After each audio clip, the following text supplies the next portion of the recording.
All right, good afternoon and welcome to the Middle East Forum's webinar and podcast series Israel Insider with Ashley Perry. I'm Stacey Roman and I will be moderating this discussion today. We're pleased to have Ashley Perry, advisor to the Middle East Forum's Israel office, join us this week to update us on all the top events going on in Israel. Mr. Perry will be giving us a briefing on current Israeli affairs for 15 minutes and open it up for questions.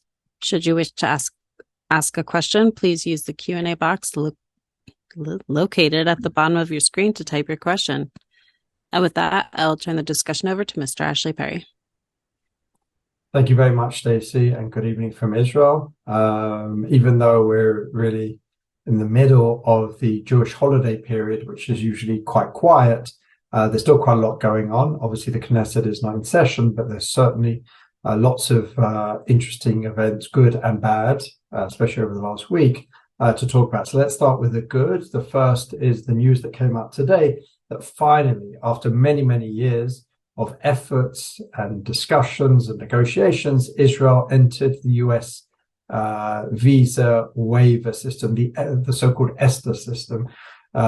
Israel became the 41st country to join that. The EU, Britain, other countries had already been in it. What it basically means is that now you can apply online rather than the embassy. It costs a lot less time, a lot less money. It's something which Israel has complained about for many years. It had to make certain changes. It had to meet certain stipulations by the US specifically. One of the more difficult ones was to allow for more freedom or let's say an easier process for Palestinian American citizens, which it meant it had to pass certain laws. If we remember last year during the previous government, they wanted to pass the laws that were necessary and for this American visa waiver. And the opposition, which is now the government, refused to pass those laws. Well, it did pass the laws and it met all the criteria. And within 2 months, I think from today, Israel will be in that 40, will be added to the 40 countries already in that visa waiver. And that's very good news. Israelis are very happy. Obviously, Netanyahu is taking a lot of credit for that. Bennett, former Prime Minister Naftali Bennett, basically said, much of the heavy lifting was done under his government, and praised Ayelet Shaked, who was Interior Minister at the time, and moved the process forward significantly. But like all things in Israel, it's become a political issue. Obviously, as usual with politics anywhere in the world, the one who passes something, the one who's sitting in the seat, is the one who gets the credit. So obviously, Netanyahu is going to make a lot of hay out of this, but it certainly is an achievement. Moving on to really the sort of fast-paced, fast-tracked Saudi normalization. Today, we saw two very unique events, connecting Israel and Saudi Arabia. First of all, more significantly, especially from Israel's point of view, was the first time an Israeli minister was in Saudi Arabia. Tourism Minister Chaim Katz from the Likud took part in a historic event today. It wasn't a Saudi event, it was a Saudi hosted event of the UN, some sort of UN tourism conference. And Chaim Katz went there openly as an Israeli minister. And not only that, was actually greeted warmly by the hosts and even mentioned, not directly by name, by the Saudi tourism minister, who said that there are people here for the first time. We want to welcome them. It was a very sort of a wink and a nod to the Israeli representation. It's significant because previous applications to attend global events in Saudi Arabia by previous ministers like Foreign Minister Eli Cohen and others have been rejected. So the fact that Chaim Katz was there was talk and there were suggestions that he could come as a guest, not as an official Israel dignitary. And Chaim Katz, to his credit, stood his ground and said, I don't want to come in the back door. Either I come in officially representing my country or I don't come at all. There was some talk about whether there's going to be an Israeli flag. And Chaim Katz, when asked about that, he said, small steps. It was his sort of, I'm paraphrasing, the fact that this is happening today is an amazing thing. Just as impressively, next week, a second minister will be there. Communications Minister Shlomo Karhi and one of his colleagues in the coalition, David Bitan, will be attending some sort of postage event. I'm not 100% sure of the details of it, but that's quite extraordinary that Israeli ministers are flying to Saudi Arabia, are greeted, are attending events. This just all speaks to the pace and the depth of the way things are moving with Saudi Arabia. On another level, which is also relatively extraordinary, is the new Saudi Arabian ambassador to the PA was presented his credentials today to Mahmoud Abbas, but he used an Israeli border crossing. So again, we sort of see a bit of history, even though he was there mainly, or not mainly, he was there on the Palestinian front. The fact that, again, he's using an Israeli border crossing manned by Israelis without any real problems just shows again, how ties are moving pretty quickly, and things that were unthinkable, even a few months ago are certainly happening today. What was interesting is the ambassador had planned on visiting the Temple Mount, visiting Al-Aqsa Mosque, but was basically dissuaded because they saw that there was a depth of bad feeling in the Palestinian street towards Saudi Arabia, obviously because of the normalization. So that particular visit was what the Saudis claim it will happen, maybe on his next visit, but not now. But what we do see with everything that's going on is really this Saudi-Israel normalization is actually turning into something closer to a quadrilateral arrangement. The Americans are involved, the Saudis are involved, the Israelis are involved, and obviously the Palestinians are involved to a certain extent because, as we've talked about in the past, for this agreement to go ahead, the Saudis need to be seen to be give something to the Palestinians. The Americans certainly want to push something forward on that. So the Palestinians are involved. They're very much part of this process. They're part of this arrangement. It remains to be seen exactly what's going to happen with the Palestinians. Obviously, there's different interests there, but something very much for Prime Minister Netanyahu to navigate with his government, because if he's seen to be giving too much, especially on the ground, in the territory itself, the West Bank, Judea, and Samaria, then it could prove problematic for his coalition. What is proving a just as difficult, perhaps even more so, stumbling block to the agreement is the Saudi demand to have a nuclear enrichment program. Now, that's proving problematic, first of all, because there's opposition in the US. And from what I understand, I'm obviously not an expert on US politics, but I think for this demand, there has to be 2/3 of Congress voting, supporting this. But in Israel, there is pretty much quite widespread opposition to this from within the defense establishment. There are many who say that this is a step too far, and they say, we want a deal with Saudi Arabia almost at any price. Again, we're not talking about issues with Palestinians here. We're talking about straightforward demands from the Saudis, or it's not straightforward, but demands from the Saudis to the Americans. But Israel obviously has to sign off on this, and this is probably one of the biggest sticking points because the Saudis are very gung-ho on it. We saw MBS in an interview the other day with American media, I can't remember which media channel it was, where he was asked outright, if Iran has a nuclear weapons program, will you also try and get one? And he said, absolutely. So the worry in Israel is that once you have a nuclear enrichment program, whether it's civilian or not, eventually it can be turned into something for military purposes. If there's going to be enrichment in Saudi Arabia, then, once you have that knowledge, once you have that know-how, as we see in Iran, it's not too difficult to then move from a civilian level to a military grade and Iranian enrichment.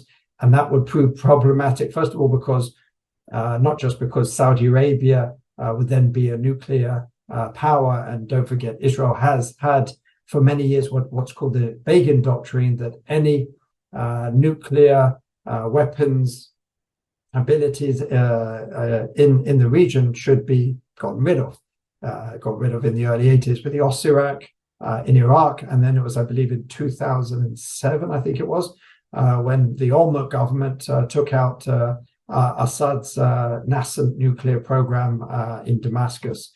So to basically then flip that on its head and give a green light to a nuclear enrichment program, even if it is defined as civilian, even if it does start out as civilian, would certainly be a reversal of that. But most importantly, what most are worried about here in Israel, and I'm sure beyond, is that if the Saudis do get a nuclear program, then there'll be other actors in the region who will be fast behind.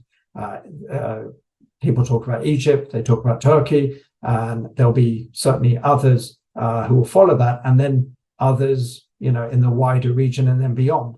No one wants a nuclear arms race in the region. No one wants multiple powers in the region to have nuclear capabilities, even if they're at a lower level, even if they're sort of just on the cusp or the breakout or whatever it is.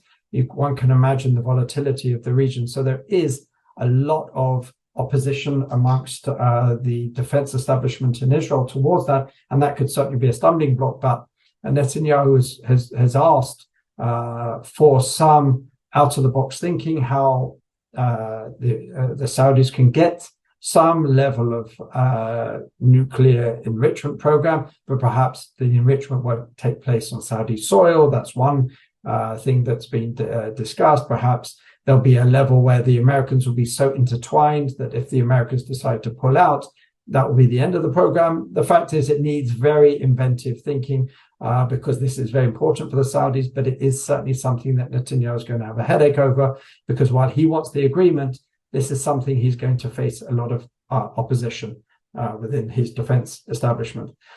Speaking of Netanyahu, tomorrow the Supreme Court is going to have the second of three hearings on things related to the so-called judicial reform. Tomorrow's hearing will have less of a direct impact, or is less directly related to the judicial reform, but it is involving a hearing on the amendment to the Basic Law of Government, what's called the recusal law. Now, earlier in to take us a little bit further back, when this government was put together, Netanyahu was asked to sign a no conflict of interest agreement, where basically he would not get himself involved in the choosing of judges, whether at the district level or the Supreme Court level, because that would be a conflict of interest in someone who is facing three court cases, which may eventually go up to the Supreme Court. So it was accepted by Netanyahu. He signed it, he agreed it.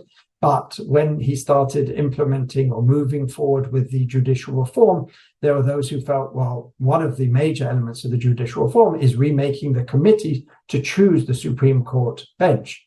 And that was seen by some as directly involving himself in something which could affect him and his court case. And there were petitions to the Supreme Court.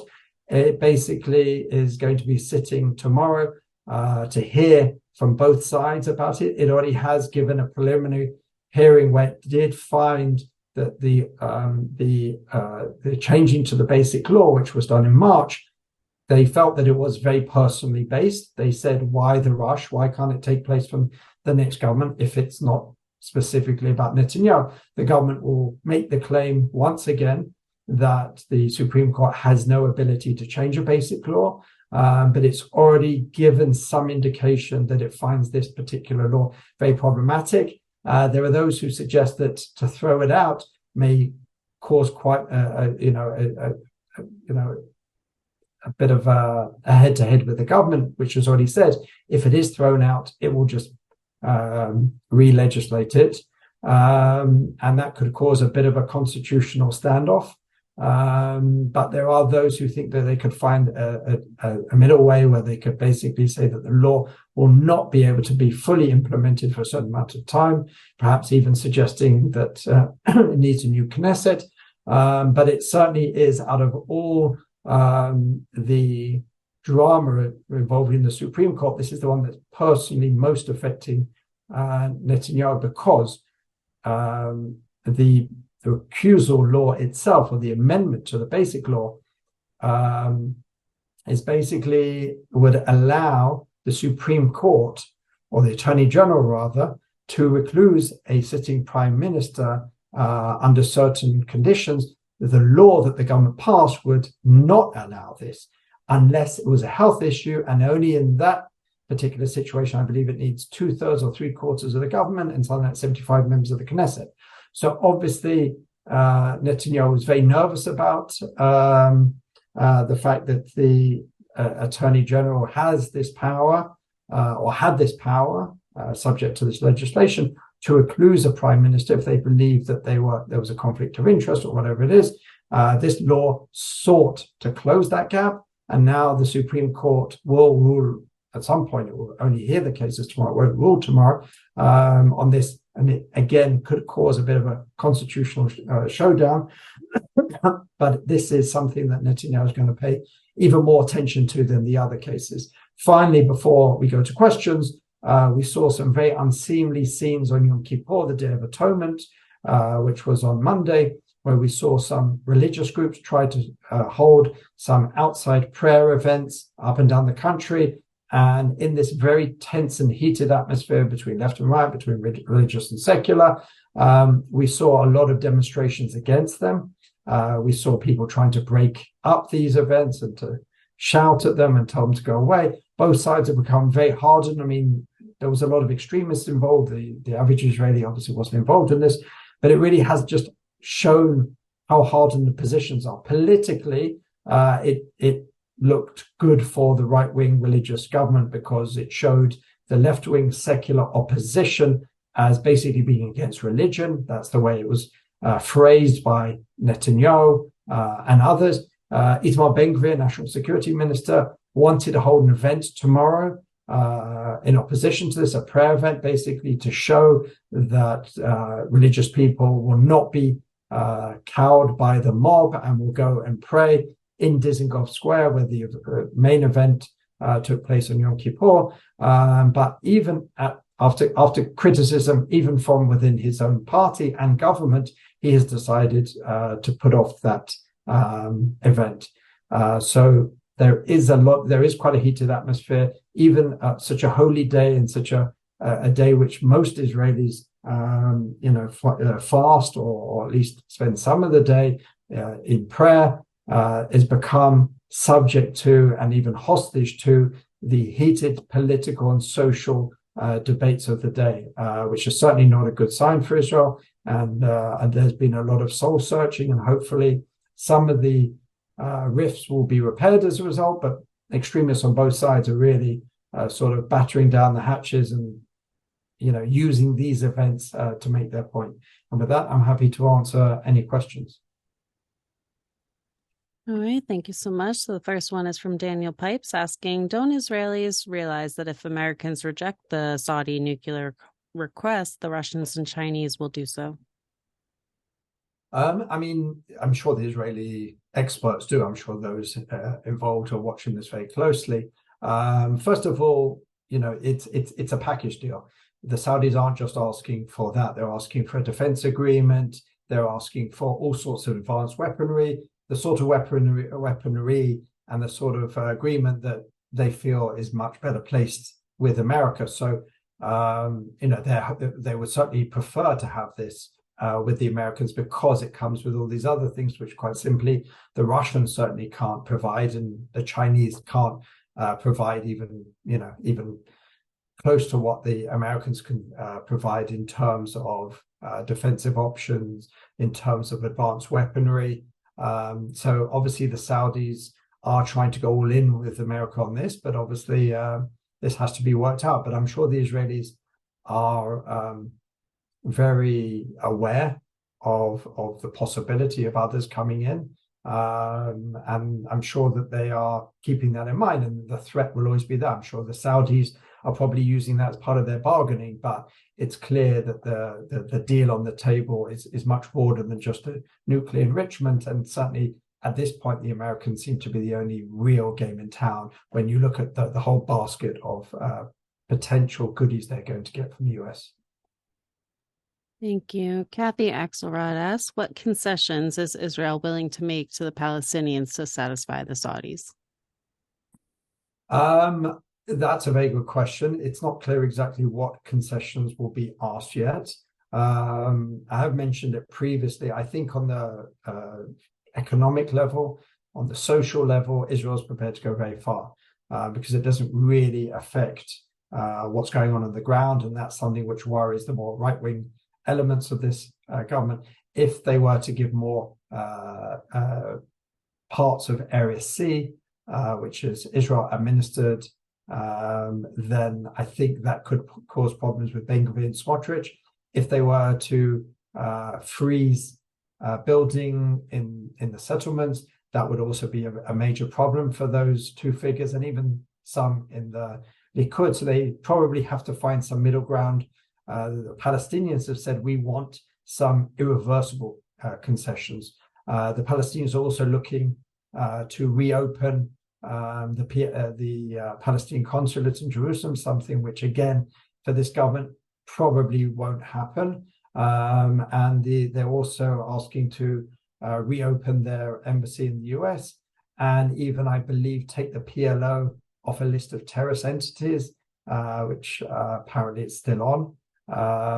So these things will be problematic for this particular government, some of these things, some of the things less so. It remains to be seen exactly what will be demanded and exactly how much, say, the Palestinians will have. It could be that the deals will be made between the US, the Saudis, and Israel, and given as a fait accompli package to the Palestinians, say, take it or leave it. If not, we're going to go ahead without you. But at the moment, they're very much trying to be sensitive to the Palestinians because the Saudis especially understand for it to play out at home and in the wider Arab and Muslim world, they have to be seen as getting something on the Palestinian issue for this normalization. Thank you. Barak Korkmaz asks, do you expect the far-right members of the coalition to give in to the Saudi normalization, or do you expect Gantz to come from the bench and score?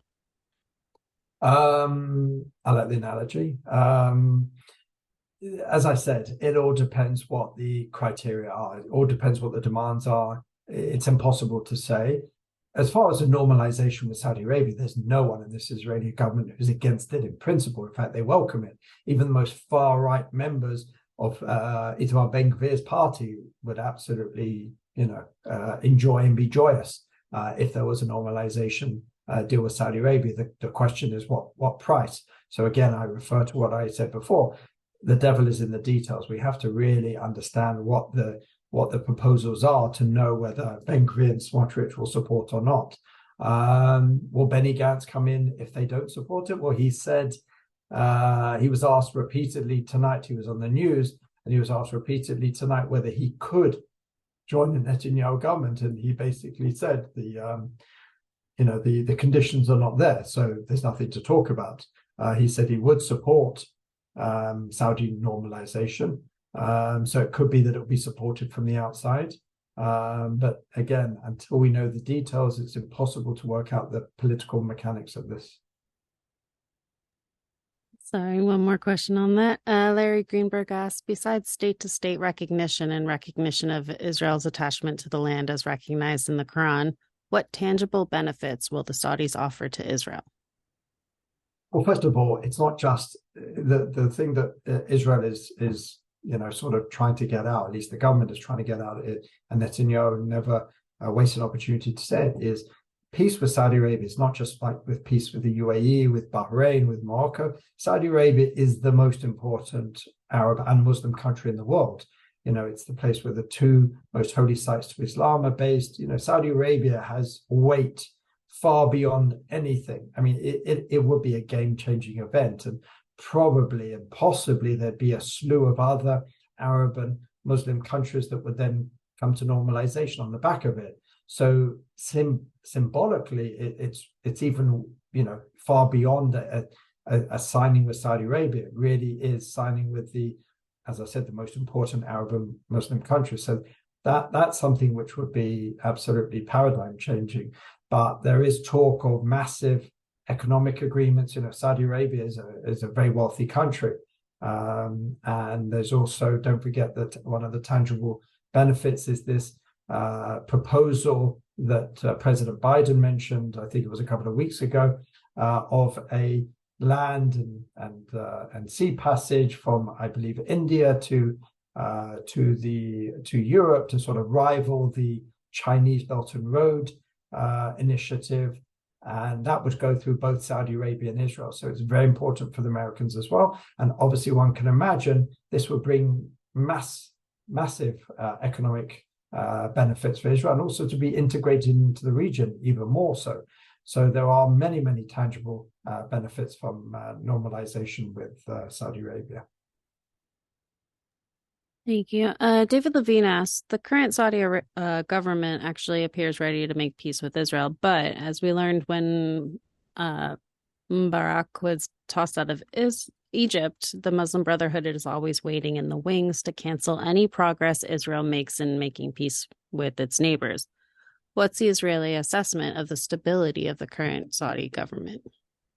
Well, first of all, going back to the Egyptian model that was mentioned, then the Muslim Brotherhood were then, sort of thrown out, as it were, to use that analogy. So, it did go back to something closer to the previous government with President Sisi.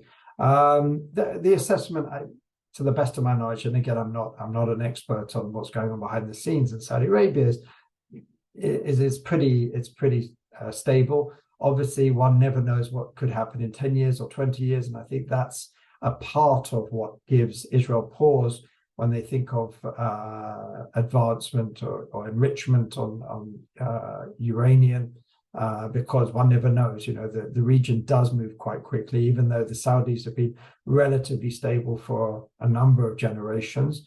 And MBS seems to be very much fully in control and fully in charge. But yeah, the Israeli authorities would be negligent if they didn't think of what could happen a generation from now. But at the moment, you can only make peace with the person who's sitting in office. So that's, I think, the attitude of the Israeli authorities at this point. Thank you. Jack Berkowitz asks, are you seeing any evidence yet that that of the billions of dollars the U.S. gave to Iran starting to wash up on the northern border, Gaza, in the form of arms, tunnels, etc.? If we're talking about Hezbollah's capability, I mean, Hezbollah has massive military capability, and it's built that up over many, many years, especially and most speedily after the last Israel-Lebanon or Israel-Hezbollah war.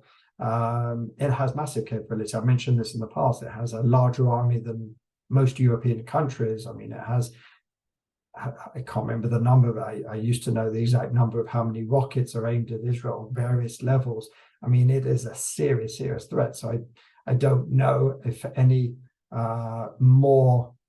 I mean, obviously, it can always be bigger and it can always be greater, but Hezbollah are a major threat to Israel. There's nothing to be underestimated. They are pushing every day. There was a Hezbollah journalist who walked across the blue line today as a direct provocation. So they're testing Israel. It's clear that there's daily testing of Israel to see how it will react, to coax them into maybe they want some sort of reaction.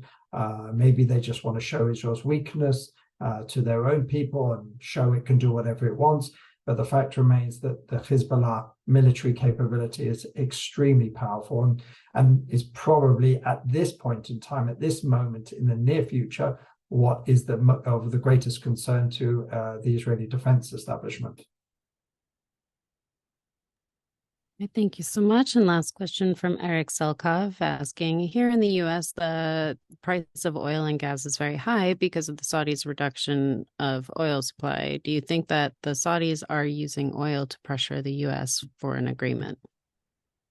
I mean, not necessarily just for an agreement. This has basically happened since the beginning of the Biden administration. As we know, the Trump administration, was very close to the Saudis and their allies in the region. And then when the Biden administration came in, as generally recent democratic administrations appear to do, they tried to distance themselves from Saudi Arabia. And this obviously had an effect. But one can, as one saw with the Russian invasion of Ukraine, there was suddenly an international scramble for alternative energy needs, especially when they had to replace the Russian ones. So that's when we saw suddenly out of nowhere, or maybe not so suddenly, but certainly a change in tone of the Americans, and even a visit by President Biden to MBS, where he basically came cap in hand and asked them to release more energy supplies.